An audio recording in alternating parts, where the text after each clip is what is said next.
Եթե մենք հավերժի ժողովուրդ ենք, մենք պատրաստ ենք տարիներ շարունակ, տասնամյակներ շարունակ սպասելու, բայց սպասելը պետք է պատրաստված սպասենք։ Ամեն օր պիտի պատրաստվենք ցատկի, երկաթե շերեփն էլ մեր կողքը պետքա լինի։ Ուրիշ տարբերակ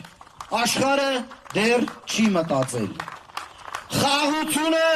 միայն տրված է ուժեղներին,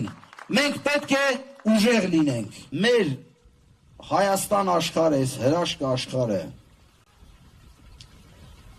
մենք իրավունք չունենք զիջելու որևէ մեկին։ Պերմանենտ հաղթանակներ չի լինում։ Լինում են հաղթանակներ, անկումներ եւ այլն։ Սա process է։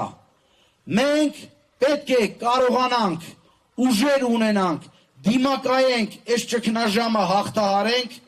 եւ ունենալու ենք հաջողություն։ Առաջի քայլը անելու ենք առաջիկա մեկ ամսվա ընթացքում։